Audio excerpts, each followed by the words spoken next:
Hello. Bleeding your bike's brakes is a bit of a bind, isn't it? Cycling air through a very small plunger, all it does is defeat the object of the air going down the pipe.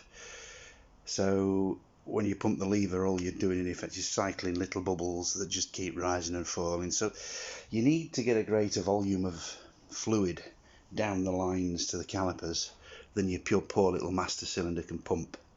And when there's air in a master cylinder, it's just frustrating. I don't care how long you've been playing with bikes or how long you've been doing the job itself, you'll always come across one that's a bit of a bastard that won't bleed up. Luckily, some gravity bleed.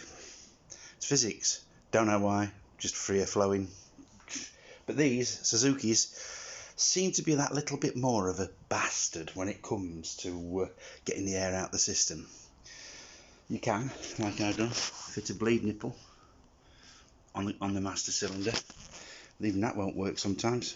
So what I suggest you do, it's quite a simple one. Sorry, still smoking. Happy Boxing Day, Christmas and all that lot, 2020. So, what do? Everybody's thinking, I'll nip to the vets and get a syringe. Now, even at the vets, you struggle to get a big enough syringe to get a good flow.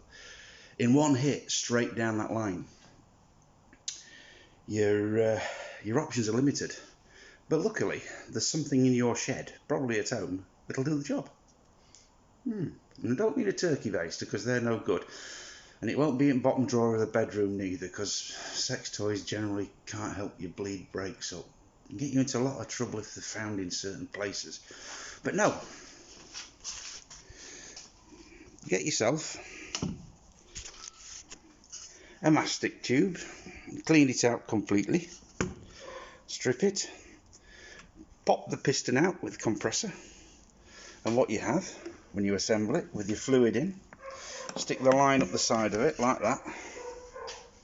Okay, stick the line all the way up. I love holding the phone and doing these vids. Line up the side, fill that with fluid, pop in your piston like so.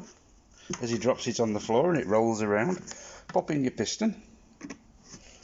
Okay, bleed the system up so there's no air left in that pipe, push that piston all the way down, insert it in your mastic gun, and that gives you a 300ml syringe, would you believe? Capable of doing both sides of a dual circuit brake in one hit. If you want, you can even fit an inline tap, but there's no need. I've actually got my brakes functioning perfectly now. I've got a solid lever. How's that? It's brilliant. I've chuffing struggled for ages. But yeah, that's the way to do it. You can do it from either there down to each nipple at the bottom. That's working against the system. Obviously, everybody knows, due to physics, bubbles rise in a fluid. Gravity does have an effect on that. So do it from the bottom up into the bottom bleed nipple, straight the way back up to the top. But believe me, I did it the other way around with this, and the volume you can move with a mastic cartridge means the air is just non-existent anymore. So it's a success. I've seen loads of posts on loads of forums with people saying all I've done is pump air, pumping, then there's the tying the lever back trick. Always gets me, that one. How does that work? If you tie your lever back overnight, you're holding pressure against the flared seal and bubbles can't come back into the reservoir. I know bubbles rise, I know how physics works, but to get the bubbles out, you've got to purge them fast. It's as simple as that. Blast it through. Sorted. Hope this helps everybody. Merry Christmas, and yeah, let's hope we get through this stupid pandemic at some stage. Take care. Bye.